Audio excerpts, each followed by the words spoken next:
pessoal, eu sou Denise Nobre e mais uma vez estamos abrindo as portas do Saramban, o seu podcast de literatura coreana, dessa vez com um episódio super especial em que celebramos a autora sul-coreana Han-Gang.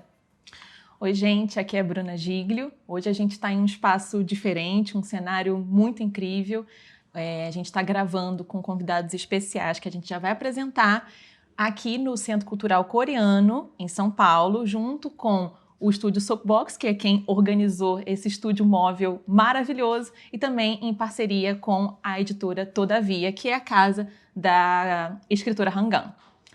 E essa é uma das programações da Virada Cultural, e mais tarde a gente vai ter outros eventos também, e espero que seja muito frutífero o nosso bate-papo hoje. Em 2024, a Han-Gang ganhou o Prêmio Nobel de Literatura por sua intensa prosa poética, que confronta traumas históricos e expõe a fragilidade da vida humana. E é por isso que hoje a gente reuniu aqui um time de peso para falar sobre essa autora. Vamos então apresentar o pessoal, Bruna? Vamos apresentar. Começando então com Luiz Girão, nosso amigo de longa data. Luiz Girão é professor visitante do curso de Letras Coreano da USP desde 2023 e realiza pós-doutorado na mesma instituição desde 2022. Escreve e orienta pesquisas no campo da literatura coreana, bem como no campo da tradução literária. Atua como agente e tradutor de literatura coreana pela área cultural desde 2020. É especialista com mestrado e doutorado na obra da autora coreana Suzy Lee, no campo da literatura infantil. É membro associado da International Research Society for Children's Literature, da Korean Literature Association e da Korea Association of Literature for Children and Young Adults. Agora gastei o inglês. Isso, maravilhoso. Temos também a querida Natália T., que é a nossa zumbela da USP. Ela se formou em 2016 na primeira turma da habilitação do coreano e ela atua como tradutora literária desde 2021. Fez parte do grupo de tradução coreana coordenado pela professora Yoon Jun-in e o professor Luiz Girão. Já participou de projetos de tradução coletiva de contos tradicionais e literatura infantil, assim como trabalhou individualmente em novels e light novels. Hoje, ela é também a tradutora dos 2 últimos livros da autora Han-Gang, O Livro Branco e Sem Despedidas. Muito obrigada por ter vindo, Natália. Obrigada. Falando agora aqui do outro lado com a outra Natália Durval. Prazer, é a primeira vez que a gente se encontra, né? Ela é repórter de gastronomia do Guia e Comida da Folha de São Paulo e autora do K-Cultura, blog do jornal sobre cultura coreana. Atuou ainda na Ilustrada e em turismo. Trabalhou em diferentes revistas da Folha, como a de São Paulo, e em edições dos projetos Folha Top of Mind e O Melhor de São Paulo Gastronomia. Muito prazer, seja muito bem-vinda. Obrigada pelo convite. Temos aqui Edson Cruz, que é poeta baiano, editor, pós-graduando em escrita criativa na Universidade de São Paulo também. Fundou e editou a revista digital de literatura Cronópios e a revista digital Mnemosine. No momento, ele edita a revista Musa Rara e estudou música, psicologia e letras. Ao todo, tem 12 livros publicados, entre poesia, prosa, ensaios e infanto-juvenil. Muito obrigada por ter aceitado o nosso convite, Edson. Eu que agradeço. Então vamos começar, de fato, depois, claro, as suas redes sociais, contatos, sites, etc. A gente vai colocar também na descrição desse episódio. Vamos então começar com algumas perguntas mais gerais. A primeira, é claro, a gente quer saber como que foi o primeiro contato de vocês com a literatura da Han-Gang e qual que foi o impacto, qual impressão vocês tiraram. Quem quer começar? Vamos lá, Luiz. Bom, meu primeiro contato com a literatura da Han-Gang foi em 2014, logo após a leitura de Sukiyaki de Domingo, da Bessoá, para um concurso de resenhas, inclusive. E como era o nome, tinha sido lançado essa edição, né, 2013, foi publicada com tradução da professora Yoon. Quando eu li, a primeira coisa que eu senti foi que algo muito diferente tinha acontecido durante a minha leitura e que aquilo transformou meu modo de perceber algumas sensações. Então, esse foi meu primeiro contato com Han-Gang. Legal. E desde então, mergulhou também nessa literatura, gosta. Nossa, eu gosto demais. Ah, Se for aham. falar dela, só agora a gente pode parar, só agora que falar só dela. Mas é uma coisa que é muito impactante ao ponto de a gente perceber essa forma de escrita em cada obra dela, inclusive na mais recente, que gera na gente, a partir do ritmo de escritura, a sensação de ir percebendo aos poucos um amplo, sabe? E ela tem isso desde o princípio. E, em especial, por exemplo, no Livro Branco. Sim. E para você, Natália, como foi seu primeiro contato com a Rangan? O meu primeiro contato também foi com a Vegetariana, e essa edição que a professora Yun traduziu, eu acho que eu li um pouco depois, assim, em 2016. E acho que foi bem o impacto mesmo da escrita dela que me deixou, assim, muito... É uma coisa que marca, né? Algo que você não passa simplesmente e esquece. Então, o formato da narrativa dela eu achei muito diferente, né? Essa questão de ser uma história dividida em 3 partes, né? 3 narradores, e como ela vai construindo as coisas. E também a questão, eu acho, às vezes, da violência, da brutalidade, como ela vem aqui, né? Sem você esperar, acontece uma coisa que é muito impactante. E todas as sensações, né? Aquilo que o Luiz comentou, de sentir coisas muito profundas. Acho que foi isso que marcou bastante. Uma literatura muito visceral, né? A gente sente com todo o nosso corpo. É mesmo. E para vocês, como foi esse primeiro contato? A primeira vez que eu li um livro da Rangan foi em 2020, na época da pandemia. Eu não lembro exatamente por que eu li, mas eu acho que o livro tinha esse burburinho já desde o começo, e foi minha introdução à literatura coreana como um todo. Eu acho que para muita gente também esse livro foi essa porta de entrada. E é isso, é um livro que a escrita dela não te deixa imune, você vai ser impactado de alguma forma lendo, é um livro que fica ali na sua cabeça. E daí, a partir daí, comecei a ler mais livros de literatura coreana, mas acho que o dela é mais assim, impactante.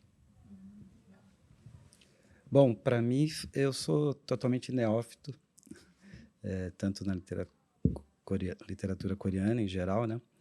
Eu faço parte de um grupo de leitura, né? E a gente lê alguns livros durante o ano, e esse ano a Vegetariana foi um dos escolhidos, né? Então, por conta disso, eu li faz 2 meses assim que eu estou conectado. Lembro que a primeira parte do livro eu não gostei muito, assim, não me pegou, embora eu achasse que tinha uma coisa estranha assim, no jeito dela, da prosa dela, né, que era interessante. Aí a segunda parte, então, já me pegou, a mudança de narrador. A terceira, então, eu já estava totalmente fisgado. E aí, assim, por conta até da minha relação com a professora Jung, assim, distante, mas sempre admirando as traduções de poesia dela, eu fui ver os sites, aí fui ver os outros livros, aí li o Livro Branco, que eu achei maravilhoso, assim, encantador, tocante, assim, a linguagem. E aí fui pego, né? Estou aqui, inclusive. 2 meses só de contato. É muito interessante que todos os convidados tiveram o primeiro contato através do livro A Vegetariana, que é o livro que, em 2016, venceu o Man Booker Prize e levou a literatura coreana para os holofotes mundialmente, certo? E, sem dúvida, é um dos livros mais impactantes da Rangan até hoje, né? Sim. Inclusive, a gente tem, né, pesquisas sobre quantos livros, né, que são publicados aqui, né, em português, livros coreanos, e aí ela ganhou o prêmio em 2016, e em 2017 já teve um boom de mais publicações. Então, para a gente ver a influência que ela tem também no mercado como um todo, né? Bom, na opinião de vocês, o que a literatura dela tem de único e especial dentro da literatura contemporânea como um todo? Tem algum aspecto, seja na forma, na linguagem, que chama a atenção de vocês? Acho que vocês já comentaram um pouquinho. Quem quiser pode começar. Pode. Pensando aqui que eu já falei brevemente sobre aquilo que impacta a gente lendo, né, Rangan, uma das coisas que mais me pega é a construção sintática do ritmo da escrita dela, porque ela vai criando como se fossem respiros de percepção. E isso está em todas as obras dela. São sempre sentenças, né, linhas e frases que parece que são aquela lufada, várias palavras que a Natália até usou, são lufadas de eu estou pensando nisso, eu estou pensando nisso. E ao mesmo tempo que está pensando, você está sentindo. Então esse é um estilo dela que é muito particular quando você lê, desse ritmo de respiro. É uma coisa muito impactante que eu acho que tem a ver com o que ela quer trazer em forma e conteúdo na escrita, ou seja, as percepções que ela quer trazer. Então acho que eu iria por aí para dizer o que é que mais seria impactante. E é interessante, antes que a Natália complemente, que você usou essa palavra de respiro e também remete a essa ideia de corpo que ela quer trazer, né? Então, o tempo todo, durante a leitura, a gente também está sentindo com o corpo respirando a uma velocidade X, e acho que tudo tem a ver com as temáticas que ela traz, a linguagem que ela usa. Muito legal que você usou essa metáfora. Eu acho interessante também como os livros dela se diferem bastante, né? A gente já conversou sobre isso no último episódio do podcast, mas você olha, assim, o livro branco, ele é muito diferente da vegetariana, né? E Atos Humanos também, então ela mantém, assim, essa criatividade de experimentar, né? De testar outros formatos, tendo a identidade dela ali, né? Eu acho isso muito incrível, essa forma que ela tem de escrever. Sim. Quer complementar, Edson? Olha, eu como sou meio falastrão e eu me perco, Ele viajo, trouxe muitas notas. eu anotei várias coisinhas aqui que posso... Claro, claro, você sinta Bom, vontade. a primeira coisa que me chamou a atenção foi a intensidade emocional que ela passa no texto, né? No texto dela. A sensação é de que ela consegue transcender o que seria poderia desaguar num melodrama, mas ela consegue ultrapassar isso e tocar em questões filosóficas essenciais assim para o ser humano, né? A segunda coisa foi a linguagem poética dela, né? Como eu venho da poesia, isso me pegou, principalmente no Livro Branco, achei a conexão foi total, né? E a experimentação dela no sentido de que é uma escrita fragmentária, né? E que é muito contemporânea, muito atual. As imagens que ela usa também, associada à linguagem poética, parece que é uma poeta escrevendo prosa, a sensação que eu tive. Com frases curtas, com impacto, assim, como se fosse haikai. Eu adoro haikai. Imagens recorrentes, como se fossem na poesia literações, né, coisas que se repetem, assim. E esse ritmo lento, né, que você falou da narrativa, assim, é muito sedutor. Embora eu acho que seja um pouco difícil para um leitor que está iniciando, assim, acho que não é uma autora que vai pegar.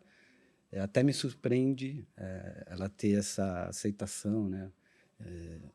Acho que o Prêmio Nobel acho que incentiva isso, né? Vai dar essa cutucada, mas é uma literatura muito rica, muito bem trabalhada, uma estrutura não linear, uso de perspectivas múltiplas, assim, por exemplo, na Vegetariana isso ficou claro, um diálogo entre prosa e ensaio também, que essa mistura de memória e reflexão filosófica que no Livro Branco ficou muito evidente, justaposição de vozes e de tempos, que nos Atos Humanos isso saltou também. Uma coisa que acho que é essencial também na escrita dela é como ela escreve trabalhando com a questão do corpo. É muito salta, né? O corpo como um local da dor, de transformação e de resistência. Isso aparece no texto dela. Essa recusa física que aparece claramente na Vegetariana.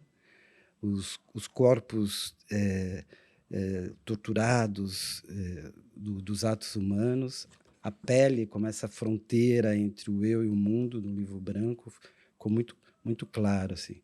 Além disso, essa coisa mínima e silenciosa, né, do texto, que é uma coisa típica da poesia mesmo, né? Ela sugere mais do que explica. Sim. Isso é lindo, né, num escritor, chegar nesse nível de apuro, né?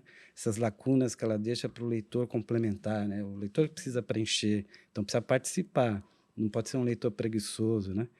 E os finais, que eu acho os finais lindos, assim, abertos, né? Tocante, é muito tocante. Maravilhoso.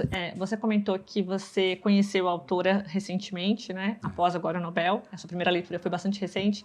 E sim, você está certo. Ela é uma autora que ela começou a sua carreira na poesia.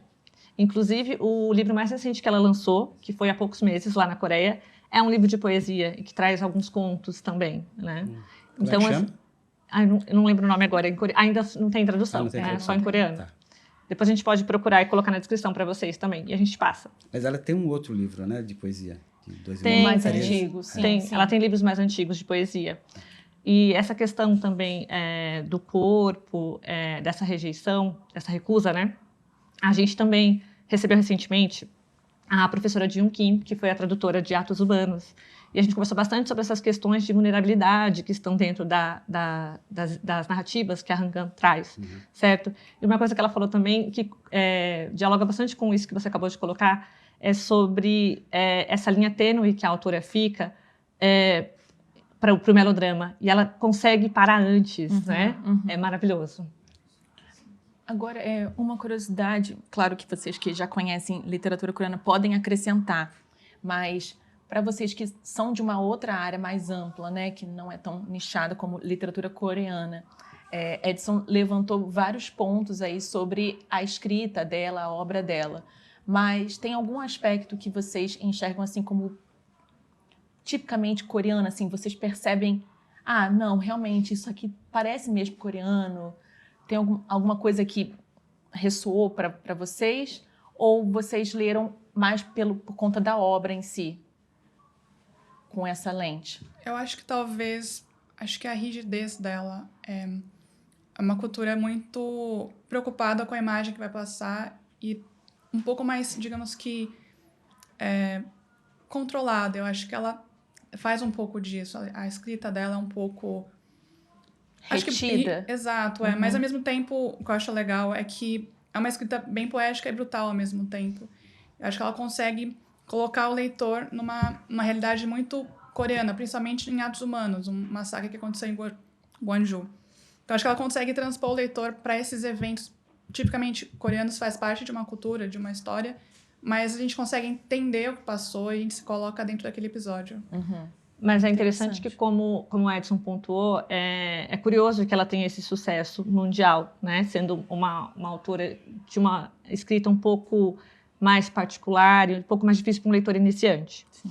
Porém, os temas que ela traz, apesar de ter essa particularidade, né, de temas históricos da Coreia, são muito universais. Inclusive a questão da ditadura, né? O Brasil também viveu a ditadura, muitos países viveram a ditadura, certo? Sim.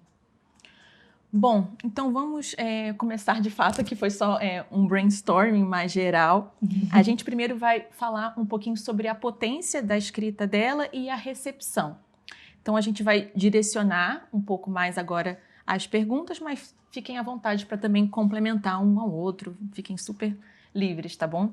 A primeira é para o Luiz, pensando nessa perspectiva mais acadêmica, já que você também tá na universidade. Você sente que a Han Kang, ela vem aparecendo mais em pesquisas, ela já pode ser considerada um cânone nessa área? Qual é a sua percepção sobre a presença dela na academia? Tá, olha, vamos lá, que são duas partes dessa pergunta. Sim. A primeira é que eu fiz, a partir desse convite, um levantamento específico de pesquisas sobre Han Kang, né? Convidado dedicado. Resultado ontem, né? E eu cheguei a 22 publicações entre 2016 e 2024. Então, menos de 10 anos, a gente tem 22 publicações, sendo, 5 teses, 2 capítulos de livro, 4 TCCs e o resto de artigos.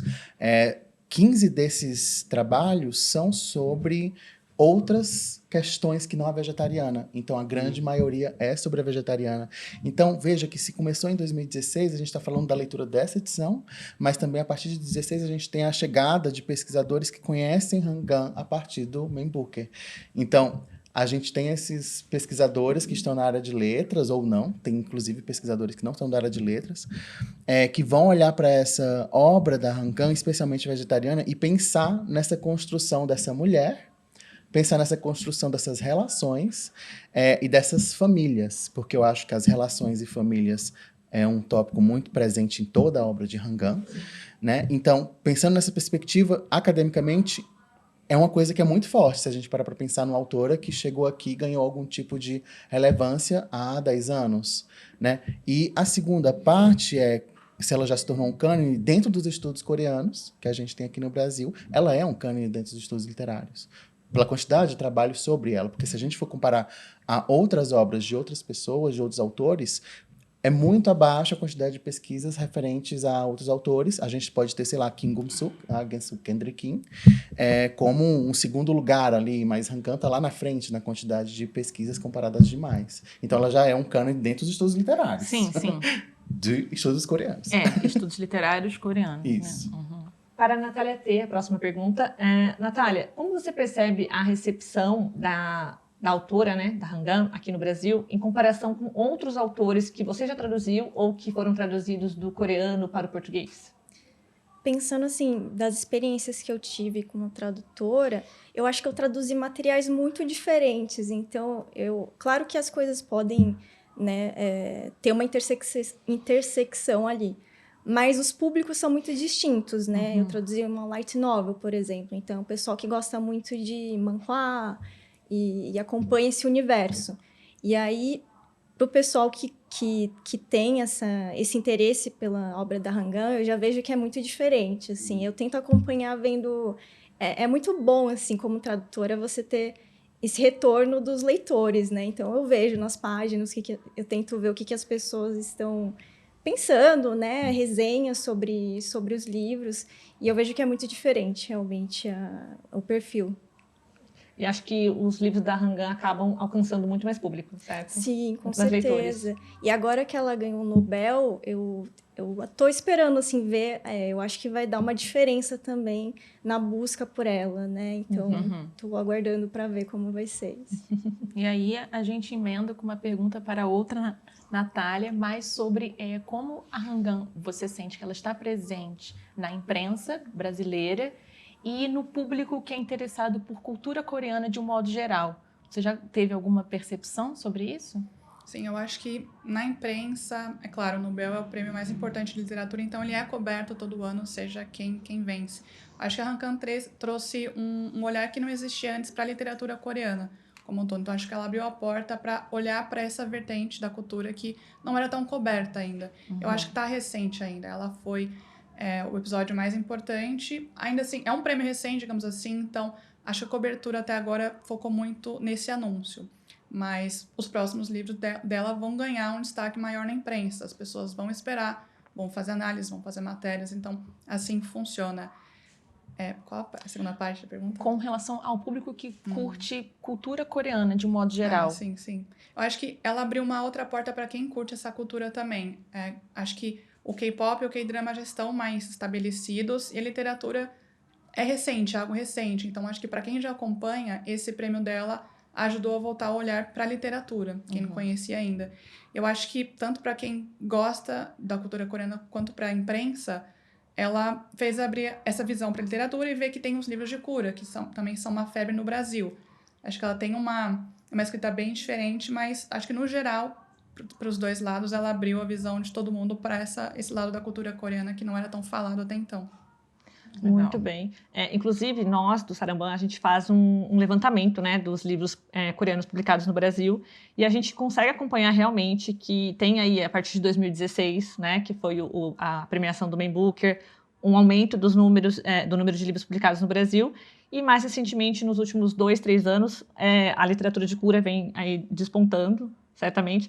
E realmente, aqui no momento que a gente grava esse episódio, o livro da Rangan acabou de ser lançado, né? Agora no começo do mês. Então, a gente ainda não consegue sentir muito bem o impacto dele, né? Do Sem Despedidas. Bom, Edson, essa pergunta acho que você já deu uma breve resposta na introdução, mas seria... dentro da obra dela, você já leu os 4 livros, está lendo o Sem Despedidas agora, porque lançou, né? Como Denise falou, há algumas semanas. Dentro da sua experiência enquanto poeta e editor, que também está nessa área de cultivo de uma linguagem ali poética, etc., teve algo na obra dela que te chamou mais a atenção? Sim. Tem bastante coisa. Anotei bastante coisinhas aqui. Tô vendo. Bom, já falei da potência poética, né, que me atraiu. A estranheza dos temas que ela trata. Ela não trata de forma comum, né? Óbvia, os temas. Isso é muito interessante. E aí a sensação que dá é que a poesia é a respiração da prosa dela. Então, talvez a experiência poética dela anterior tenha maculado, no bom sentido, a prosa, né? Feito a prosa se elevar para essa potência poética, né? Eu fiz algumas relações com vários aspectos, vários autores da literatura brasileira, que eu acho que a obra dela dialoga, né? Por exemplo, eu pensei na Hilda Hilst, principalmente no livro A Obscena Senhora D, que explora a questão do corpo como prisão e transcendência. Então, acho que Han Kang tem muito disso. Acho que dá para relacionar com alguma poesia da Adélia Prado, Sim. Principalmente o livro Bagagem também, onde o corpo feminino é colocado ali num patamar, né? É um espaço entre o sagrado e o profano. A diferença da Han Kang é que ela tende mais para um minimalismo lírico e não para um fluxo de consciência que esses outros autores, principalmente a Hilda, né? E outros elaboram, né? Há também, assim, eu senti uma relação com um poeta que eu gosto muito, que é Manuel de Barros. Essa celebração do vazio, né? Do ínfimo, né? Do insignificante. E também da bruxa Clarice Lispector. Acho que tem uma coisa assim, principalmente essa busca de escrever sobre o que é inefável, né? Que é difícil de ser captado, né? Que a Clarice fazia isso muito bem. E na escrita fragmentada também, como a Clarice desenvolvia, né? Agora, sempre tem diferenças, né? A Han Kang é mais controlada, né? Tem talvez o aspecto do ser cultural coreano dela, mas ela é imagética, né? Ela é mais imagética do que esses autores, quase com a escrita dela como se fosse uma pintura, assim, de tinta sumi, sabe? Um delicado. Dá para fazer uma relação também com um livro do Luiz Rufato, Eles Eram Muito Cavalos, onde ele fragmenta vozes ali para retratar a violência urbana, né? Que é uma técnica similar à usada por ela. Tem uma autora também, talvez não seja muito lida, a Carola Saavedra, principalmente um livro dela que chama-se Toda Terça, que ela aborda o trauma da personagem, né? Mas de forma bem oblíqua, assim, como a Han Kang faz no Livro Branco. A estratégia de elaboração da prosa é muito, muito próxima, né? Han Kang é mais simbólica, e é mais metafísica do que esses outros autores que eu citei. Os autores brasileiros, normalmente, eles tendem mais para ancorar o que eles estão expressando ali, um trauma, tal, no social ou no cotidiano. E a linguagem também é um pouco mais prosaica dela, tem esse diálogo com o filosófico, o elevado. Tá? Dá para dizer que a relação de Han Kang com a poesia possibilitou, então, que ela dissolvesse as fronteiras que são específicas da prosa, né? A prosa, a gente sabe que chega até um certo ponto, né? Eu li 2 poemas dela no site da professora Jung. O canal que a gente vai deixar aqui também, porque é maravilhoso. Chama Poesia Coreana o site. E eu gostei muito e parecia a prosa dela. Então, deu para perceber que realmente a poesia está conectado, é a essência da escrita dela mesmo, né? E tem várias outras similaridades, com a Ana Cristina César, por exemplo, a escrita fragmentada e corporal. A Marília Garcia, que é uma poeta muito interessante, que trabalha imagens condensadas num livro dela que chama Câmera Lenta. Agora, a Han Kang, ela sempre mantém um tom mais grave e mais elevado. Acho que é por aí, assim, o que eu percebi das leituras, comparando com a literatura brasileira. Maravilhoso, uma contribuição muito rica, cheia de indicações para a gente ler. Adorei. Luísa, a próxima pergunta vai para você. Agora que o Edson falou bastante da relação com a literatura brasileira, a gente passa para você para relacionar a obra da Han Kang com outras autoras coreanas. Você acha que você tem alguns nomes, títulos que podem se relacionar à obra da Hangul? E de que forma que a Hangul rompe ou mantém, né, a tradição na escrita dela? Tá, antes de eu te responder, Diniz, eu preciso pegar um pouco do que o Edson falou para complementar que a Hangul, ela não apenas escreve, mas ela também fotografa, né? Então ela tem esse Sim. olhar para ser uma artista multimídia, né? E é muito forte, ela inclusive pinta também, né? Então ela tem essa percepção artística de vários sentidos que resulta em várias produções, né? O livro branco é o resultado disso, né? Por exemplo, o uso do espaço em branco, por exemplo, do livro, diz muito não só dela como poeta e como escritora, mas também como editora, talvez. Ela, inclusive, tem uma livraria dela, né? Então, é uma coisa que ela está em todas essas frentes, não? Então, ela tem essa perspectiva muito ampla das sensibilidades. Agora, respondendo diretamente ao que você me perguntou, vou tirar a mão daqui. Pensando aqui, eu penso que, em primeiro lugar, ela rompe, mas ela também mantém, em alguma medida, algumas tradições. Se tradicionalmente a gente tem, desde do início da literatura moderna, que é 1907, 1910, da Coreia, a gente tem esses autores que escrevem fazendo denúncias. Então, as obras da Hangul, mesmo aquelas que não tratam de fatos históricos, eles tratam de fatos humanos.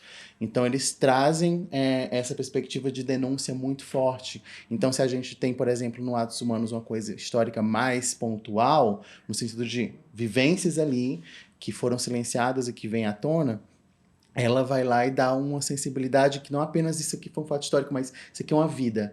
Agora, no Sem Despedidas, né, eu estava comentando, a gente até chegar no momento mesmo de entender qual foi o fato histórico, no caso a gente está falando do movimento do 3 de abril de 1948, foi um levante em Jeju, a gente até chegar lá, a gente vê como é que ela constrói a percepção para chegar nesse lugar de falar dessas vidas que não tiveram vozes, né? Então ela vai criando essa perspectiva de isso aqui está no plano do real, isso aqui está no plano do imaginário. Então aqui ela já está experimentando, que foi muito do que o Edson já falou, dela fazer essa experimentação. E sempre muito fragmentário, né? Então, assim, ela quebra na tradição essa questão de, tipo assim, por mais que seja denúncia, ela mete, coloca ali uma perspectiva que é dela, da escrita dela, de como isso vai aparecer. E aí ainda traz uma perspectiva que é da literatura contemporânea dos anos 80 para cá, na Coreia, que é esses fragmentos, né? São essas obras que têm essas interrupções entre um momento e outro. A gente vê nessas obras coreanas que tem essas interrupções, né, de tempo. Inclusive, as editoras brasileiras perguntam, esse espaço é aqui mesmo? E a gente fala, é aí mesmo, tem que ter esse espaço mesmo.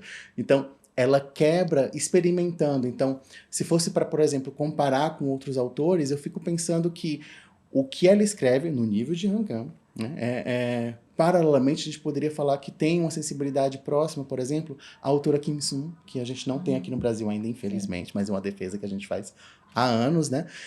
Que é uma autora que fala das mulheres de conforto, mas que ela fala nessa perspectiva muito semelhante à da Hangul. Só que, se a gente pensa que a Hangul escreve em parágrafos, né? A Kim Sun escreve em linhas. Então, a gente tem parágrafos escritos em linhas. Então, é uma perspectiva experimental e poética muito interessante. Agora, se a gente for passar para a denúncia, eu acho que Kim Suk é um exemplo disso também, né? Eu acho que a própria Mindy Lee, que é uma autora americana, coreana, ela escreve também essa denúncia dessa sensação humana naquele momento histórico, né? Então, seria mais ou menos esses nomes que poderiam... Claro que existem vários, né? Mas pensando assim no que a gente tem disponível aqui no Brasil, eu acho que Kim Suk... e eu acho que, em alguma medida, pensando na vegetariana, eu acho que daria para fazer a leitura fácil de Sukiyaki de Domingo e ver as personagens femininas à semelhança da protagonista de A Vegetariana, nesses níveis de assédio, abusos, enfim, sacrifícios. E Luiz, talvez também um outro aspecto que ela mantém na tradição, posso estar enganada, seja essa espécie de mágoa, né? Que a gente fala que é o Han, né? Que é um termo que a gente usa, essa mágoa, então, que não precisa ser necessariamente colocada ali em ações, né? Mas pelo uso da linguagem mesmo a gente percebe, né? E o tom também um pouco melancólico, Isso, né? Que tem isso. muito presente em quase todo, tirando até mesmo na literatura de cura tem esse tom melancólico, né? É mesmo. Então, eu acho que pensando assim, no geral, esse tom melancólico e o Han também é uma presença que está na literatura da Hangul. Agora, Natália. né, a gente está falando aqui de uma complexidade, né, poética e linguística absurda. A gente fica muito curiosa para saber como que foi a tradução, como tem sido, né, a tradução dessas duas obras que você traduziu, né, O Livro Branco e 100 Despedidas. Se, por exemplo, na linguagem própria dela, teve algum desafio quando teve que traduzir para o português. Qual cuidado, zelo você teve que ter ali durante a tradução?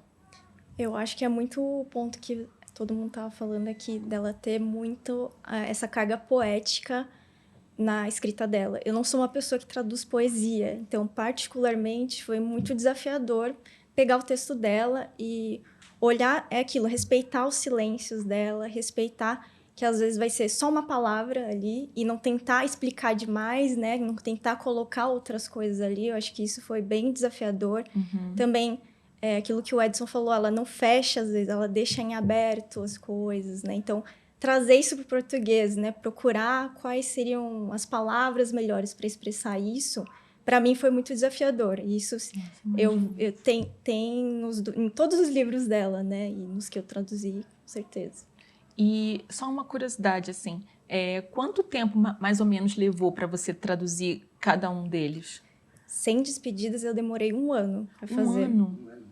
Porque Uau. no caso desse livro em específico, além de tudo, ela usa o dialeto de Jeju em alguns momentos. Sim.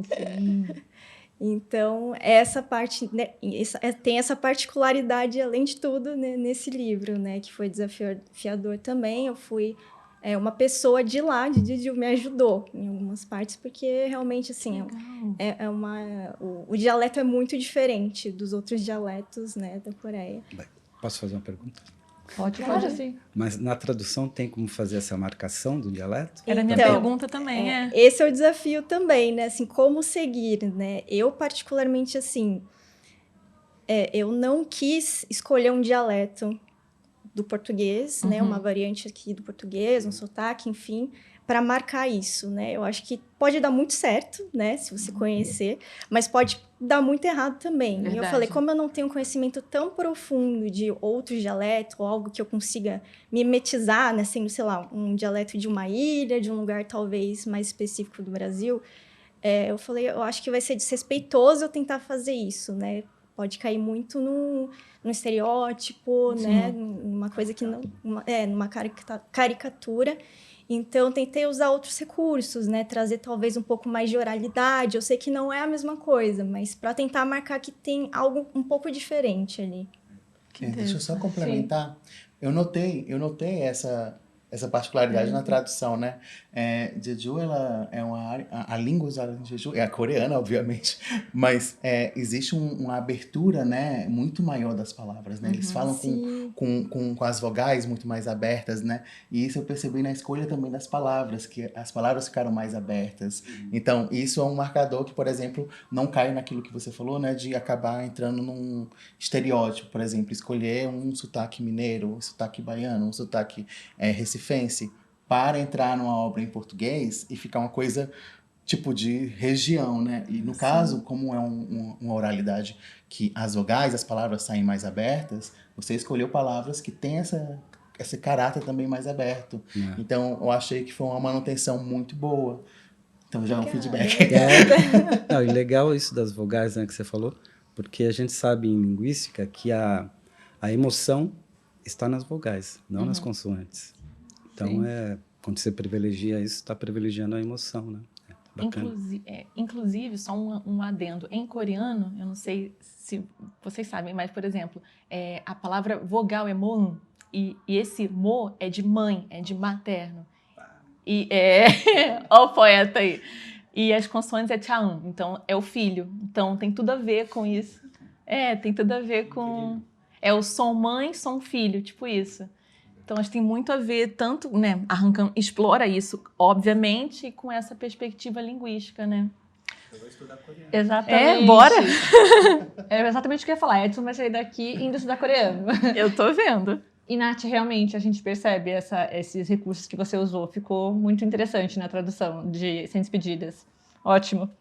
Natália Durval, a próxima pergunta é um pouco mais sobre como o público brasileiro, que já está bastante acostumado com a Hallyu, né, com o que seria aí a onda pop coreana e todos esses produtos, K-drama, K-pop, que vem, né, até os webtoons mesmo, como esse público lida com essas obras da Hangul, né, que tem essas particularidades todas que a gente está falando aqui e que exige um pouco assim de introspecção, né, do leitor, né, não é uma leitura tão fácil. Ao seu olhar, assim, como uma pessoa que acompanha, né, mais essa parte de recepção cultural aqui no Brasil, como você vê isso? Eu acho que são públicos diferentes. Quem lê um livro dela geralmente está ligado à literatura, não só coreana, mas no geral. Desculpa, quem é fã de K-pop, K-drama, vai conhecer um novo lado da literatura por ela. E isso que você falou, é uma literatura difícil, um livro difícil de ler, uma escrita diferente. Então, acho que é um desafio para quem gosta dessa cultura ter esse contato. O que chega pra gente é isso, o K-pop, o K-drama, que são produtos de entretenimento. Então, eles vão mostrar questões mais positivas. O K-pop, principalmente, é uma coisa bem controlada na imagem, na mensagem que passa. Os livros delas, não. Ela vai abordar, principalmente em Atos Humanos, um massacre que aconteceu. Ela aborda questões políticas no livro. Então, acho que é uma porta interessante para conhecer esse lado da cultura, conhecer essa parte histórica, política. E quem geralmente é fã de K-pop e K-drama não tem tanto contato pelos produtos que chegam aqui. Então, o fato dela ser publicada e cada vez mais livros dela chegarem para cá é um aspecto positivo e é isso, uma porta de entrada para quem é fã dessa cultura, mas não conhece tanto esses aspectos. Muito bem. Interessante, Isso, claro que com o prêmio também, esses prêmios que ela ganha, Exato. dá muito mais notoriedade e chama outros públicos, né? Que bom. Exato. Espero que, enfim, ela seja mais lida. O que a gente vê é que os livros de ficção de cura, por exemplo, já são bem aceitos aqui. A leitura é um pouco mais fácil, mais diferente. Mas, enfim, a gente tem essa esperança de que quem é fã da cultura, enfim, embarque na leitura da Hangul. Sim, inclusive quando a gente recebeu a professora Yun no nosso podcast, ela veio falar sobre um livro que é de poesia, que também são livros de poesia que não tem uma recepção assim tão calorosa, vamos dizer, né? Inclusive todo mundo fala que poesia não vende, né?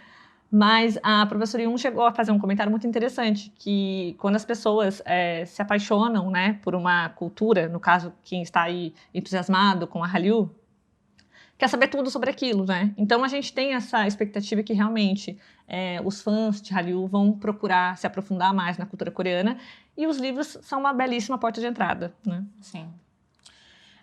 Edson, falando um pouquinho sobre a escrita dela, que é considerada a escrita do corpo, escrita do silêncio, você acha que como que esse tipo de escrita pode dialogar com escritas de outra ordem, como, por exemplo, de escrita criativa, terapêutica? Você sente alguma relação, alguma intersecção entre esses diferentes tipos de linguagem? Sinto sim, alguma relação.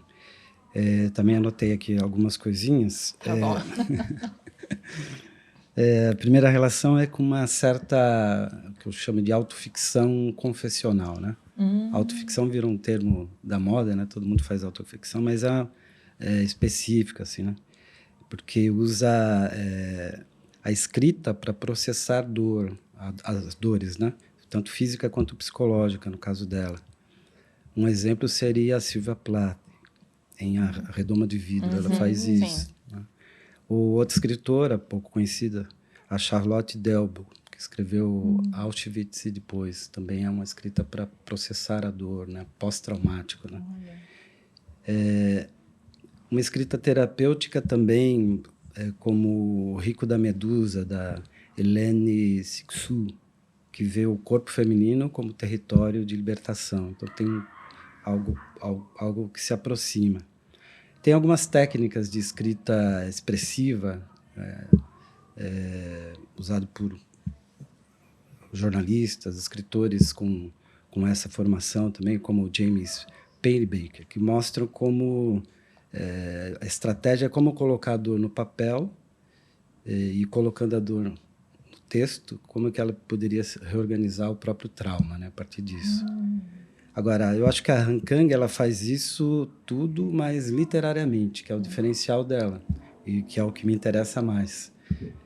Tem a logoterapia, por exemplo, do Viktor Frankl, que busca um sentido no vazio pós-traumático também, terapeuticamente, também com a própria escrita dele, né? Isso fica evidente. Interessante. Agora, uma relação que eu acho bacana assim, perceber é a relação com o texto dela, né, com a performance e a arte corporal, né? Principalmente em um livro branco, né? Fica principalmente. bem claro. Eu não sabia que ela Sim. fotografava, pintava. Isso realmente vem de encontro, né? Isso só potencializa essa sensação que eu tive. Por exemplo, tem uma performance da Marina Abramovic, o artista está presente, que é a imobilidade, ela fica imóvel, né? Uma imobilidade dolorosa, assim. Parece que o texto dela, dos personagens, né, dialogam com isso. Ou a arte com sangue e terra, de uma outra performance, a Ana Mendieta. E também com um aspecto do Butô, né, do Japão, que é uma dança expressiva assim, japonesa que explora a desfiguração do corpo. Acho que o texto dela dialoga, de certa forma, com tudo isso. Em relação à escrita de silêncio, acho que aí vai para o Haikai, né, que eu já mencionei, tem um aspecto zen budista, taoísta, vamos dizer assim, também. Para quem escreve Haikai, por exemplo, os Haijins, né, que são os mestres que escrevem Haikai, o silêncio é sempre parte do poema, né? Então, isso ela traz, né, para o texto dela, para a prosa dela. E também ela dialoga, tem a experimentação dela tem uma relação com a escrita surrealista, automática, assim, que tenta trazer o inconsciente para o texto ali, né, como fluxo de imagens. Por exemplo, no livro branco, as imagens desconexas, né? Acho que dialogam bastante com isso. Tem também uma conexão com a escrita criativa contemporânea, bem contemporânea. Por exemplo, a não ficção criativa, né, do Ocean Vuong, uma tradução: na Terra somos brevemente magníficos. Não sei se essa é bem a tradução, mas ele mescla memória e poesia, né? Então, acho que o texto dela também. E um diálogo também com... a gente pode até trazer tem um livro da Fernanda Torres, chama Fim, que são diários íntimos estendidos, né, para falar do corpo envelhecendo e dessa relação da crueza, né? E, por fim, em sua escrita sobre o corpo e silêncio, ela mostra que isso pode ser um ato político. Eu acho isso importante frisar. Então, ela dialoga, desse ponto de vista, com o livro Teoria King Kong, que é um livro que está no momento aí da Virginie, que usa a escrita para romper tabus. Ou com o livro Vozes de Chernobyl, da Svetlana Alexievich, que trata de silêncios coletivos também. Então, acho que tudo isso está repercutindo. Ela dialoga consciente ou inconscientemente, né? Mas é uma questão do tempo ali. E ela é uma grande escritora, né? Uma grande antena que capta isso, passa nos seus textos. Maravilha. A gente sabe também que a arte é uma grande ferramenta, né, para expressar, né, a dor. E além da foto performance, que também está presente no livro branco, a Rangan, ela faz também vídeo performance. Se você entrar no site dela, a gente deixa depois na descrição. Tem vídeo performance. Inclusive, no Sem Despedidas, fala um pouco sobre essa questão, né? Eu tenho um dos personagens que retrata essa questão de vídeo performance, de foto performance, né? Sobre o acontecimento de jejum, né? Para lidar um pouco com essas dores. É bastante interessante. A própria vegetariana também tem a arte corporal, a foto performance. Então, está muito interligado, né? Todo esse fazer artístico dela. E, inclusive, um adendo, ela também canta. Ela teve um álbum publicado. Depois dá uma procurada no YouTube e você vai achar coisas dela. Assim eu vou me apaixonar por ela. Pois se apaixone com a gente. Tem o antes Rangan, pós Rangan. Então a gente está entre esse pós, né? Mas o site dela é super rico. Depois a gente te manda também, é magnífico. Natália T., a tradução, ela pode ser vista também como essa ferramenta, né, de mediação cultural. Como que você enxerga o seu papel como tradutora nesse processo, né? Ainda mais com a Rangan, que é uma autora que a gente está aqui falando já há algum tempo, como é complexa, como ela traz tantos temas, dentro das narrativas dela. Como você enxerga o seu papel nessa mediação cultural? Eu acho... isso é para todo mundo, mas eu me cobro, assim, né? Muita responsabilidade você respeitar aquele texto, de você trazer e pensar também formas, né? Não adianta você trazer o texto de uma forma que ele não vai se conectar com a nossa cultura daqui, Sim. né? Com a nossa língua aqui. Então, encontrar esse meio termo, eu sigo dessa maneira, né? Tem muitas formas, né, de traduzir, mas de conseguir chegar a um meio termo que a gente daqui consiga se conectar com aquela linguagem, né? E eu sempre... Agora que ela ganhou o Nobel, ainda mais, eu falo, nossa, é um cuidado que a gente tem que ter, né? Eu acho que eu penso dessa maneira. Muito bem. Gente, a gente está com o tempo indo, fluindo, que é uma beleza. Então, a gente vai fazer um apanhadão, mas antes, só fechando com essa ideia, claro, que teve a tradução e esse cuidado todo nesse mínimo, e aí pensando, a outra Natália Durval, nesse macro, né? Você acredita que, por exemplo, essa cobertura cultural que né, a imprensa brasileira está cobrindo e tudo, você sente que com a Hanggang também vai ter uma abertura para temas mais complexos relacionados à sociedade coreana? Porque, assim, é o que você falou, né? A ficção de cura está super em alta e trata também de questões sociais coreanas, mas muito ali na superfície, para só dar aquele conforto, é um sopro. E a Hanggang, ela foge completamente disso, ela vai na contramão. Você acha que ela agora, com esse destaque ainda maior, as pessoas podem ter mais curiosidade e, assim, querer aprofundar mais nesses assuntos difíceis, vai?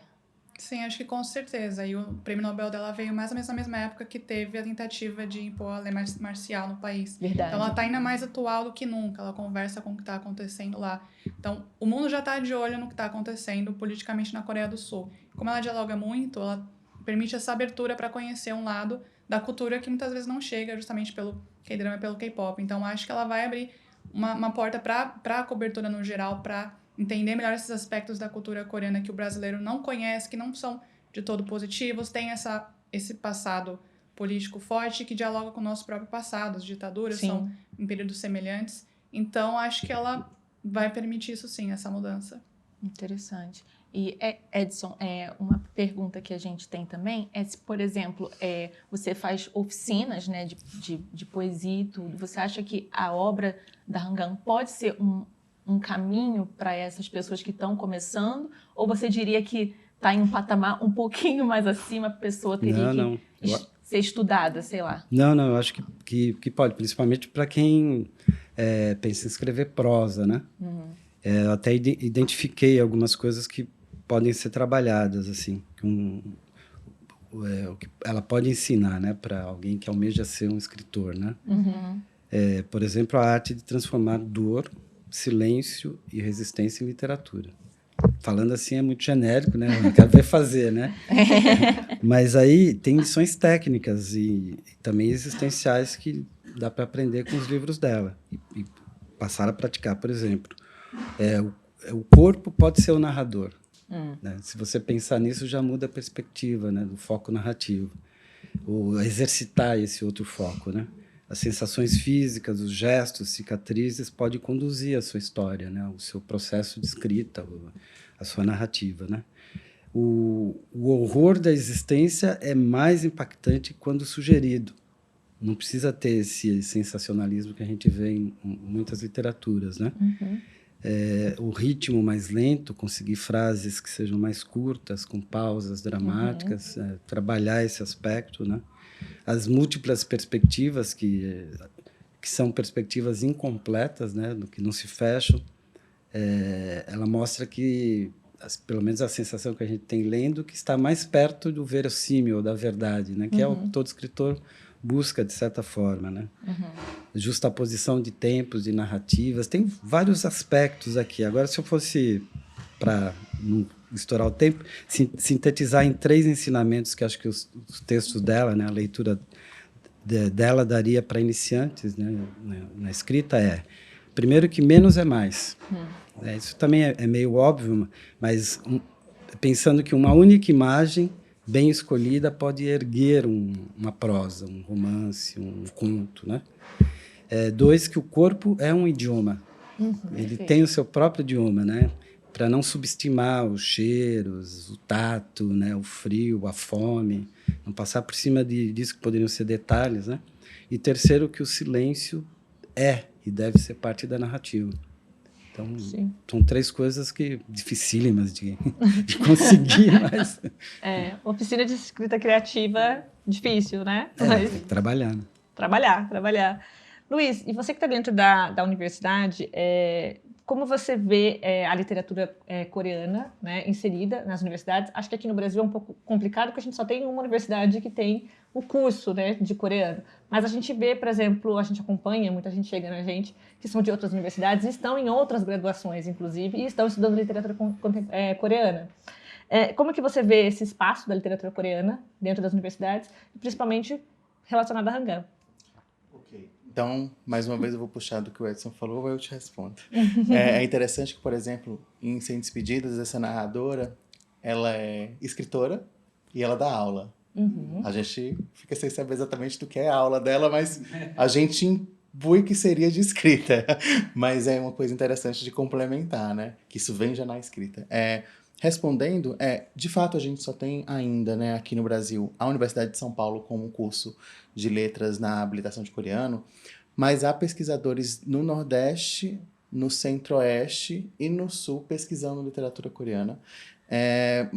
A partir daqueles estudos que eu trouxe para vocês, a gente tem uma maioria de Hangul, obviamente, mas a gente tem também pessoas que vêm de áreas distintas, da comunicação.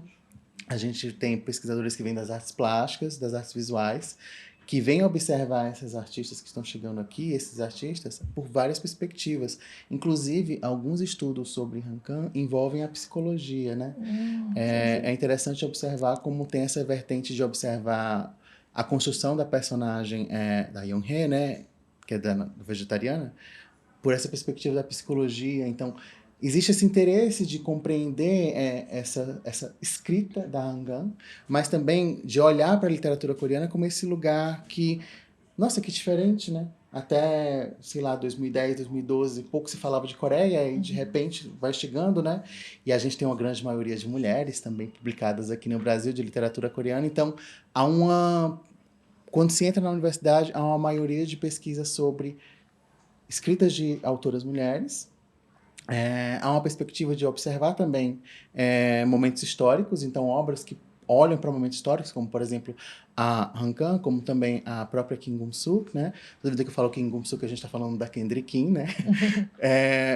E também há uma perspectiva de observar essas linguagens em intersecção, exatamente por essa sensibilidade específica dos autores coreanos de irem para esses lugares multimediáticos, né? Na escrita isso vem presente, então isso gera outros produtos.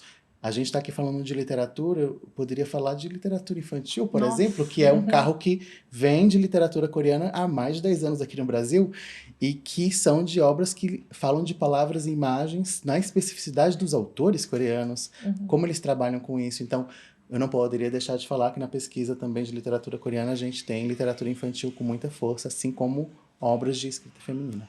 Maravilhoso. E eu acho interessante a gente falar também que, apesar de eu ter perguntado sobre a questão da literatura coreana nos espaços acadêmicos, a gente tem percebido cada vez mais a literatura coreana achando espaço em outros ambientes.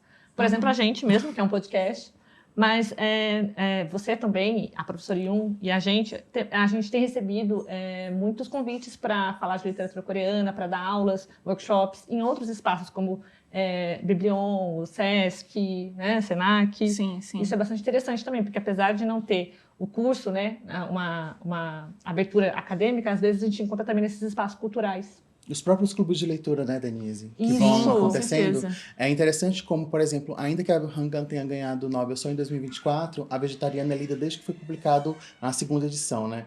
Ela é muito linda, essa obra, desde 2018, 2019, em clubes de leitura. Exatamente. Eu acho que teve, inclusive, uma edição foi da Todavia, não sei. Não, agora eu confundi.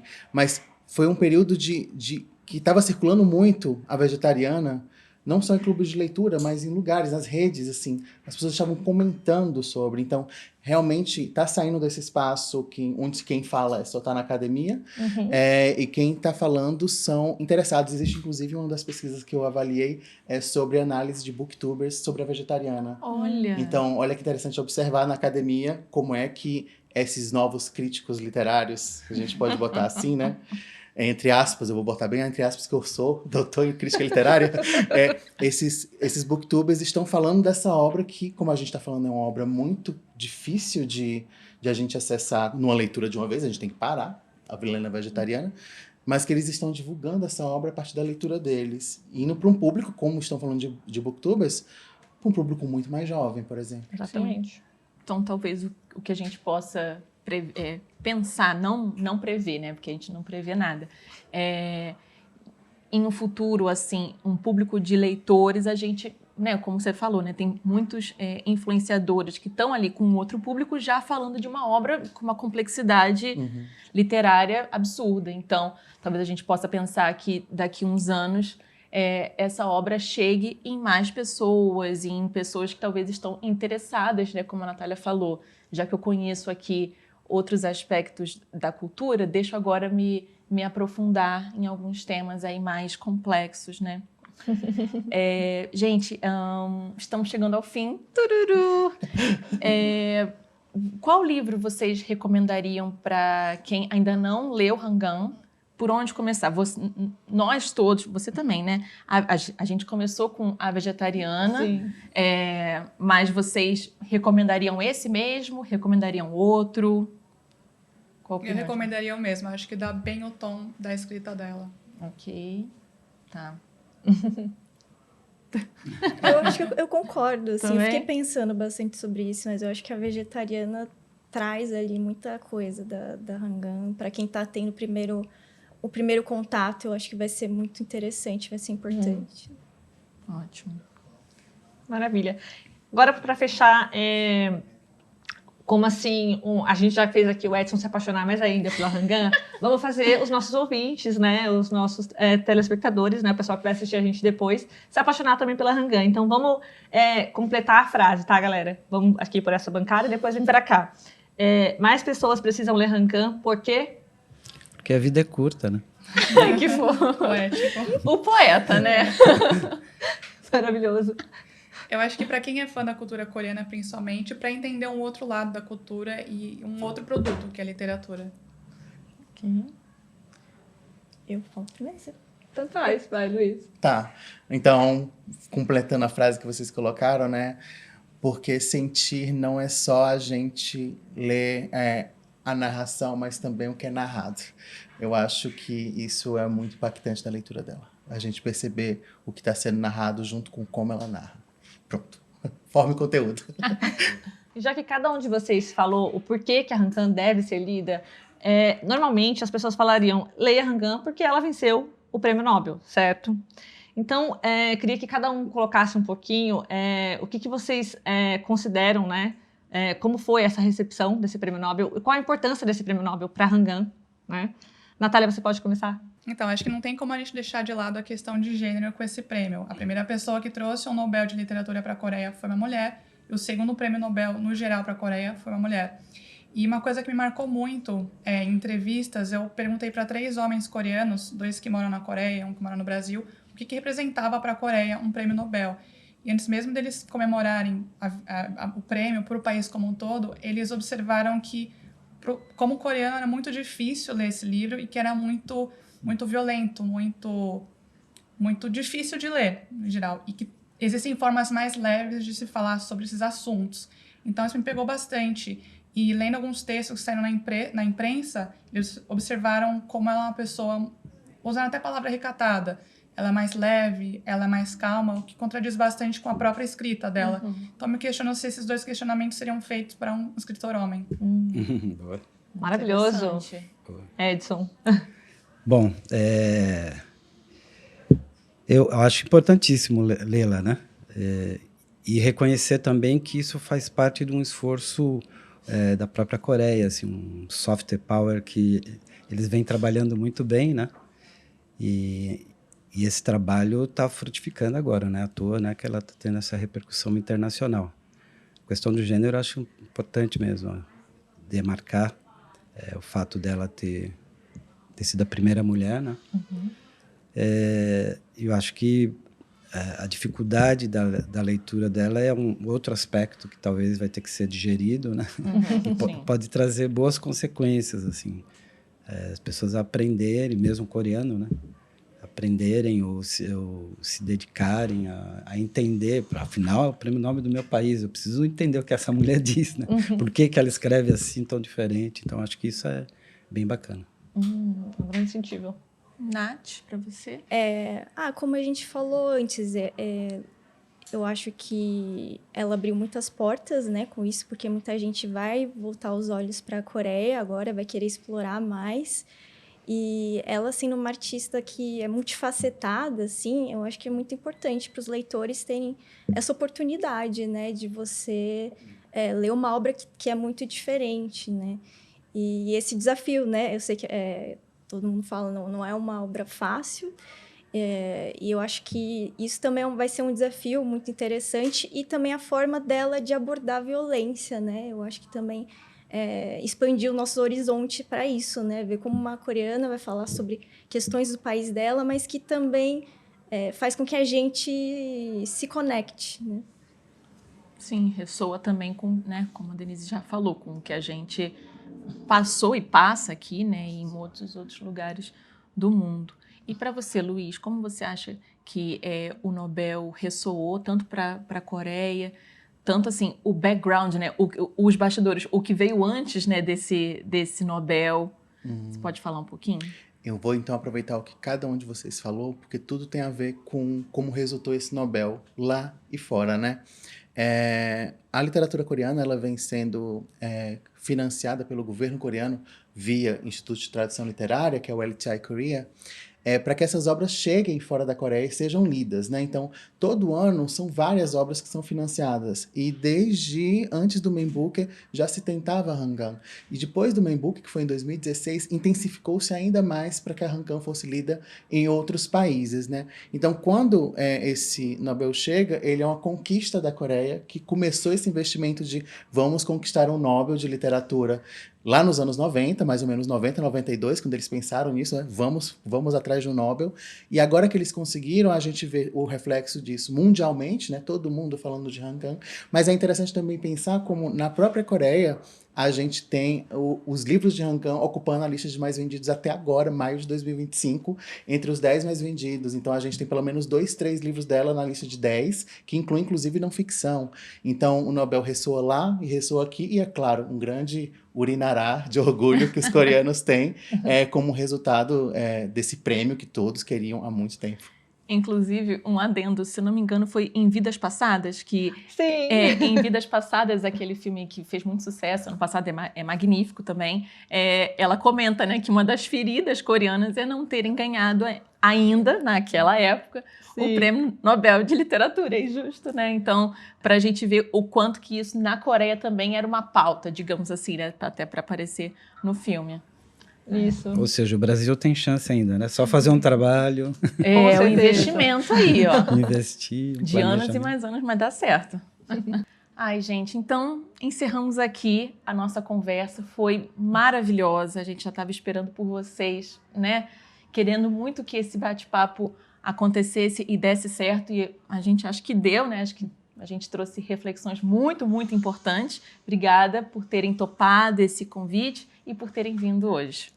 Exatamente. Obrigada por terem separado um tempinho aí de vocês para vir aqui. Obrigada a todo mundo que nos assistiu. Agradecer também ao Centro Cultural Coreano pelo espaço, pela parceria, a editora Todavia, o pessoal do Estúdio Soapbox, que fez aqui essa biblioteca virar um estúdio. Gente, muito obrigada. Continuem com a gente. Esperamos que logo, logo a gente possa gravar um novo episódio super especial como esse. Tchau, tchau. Tchau!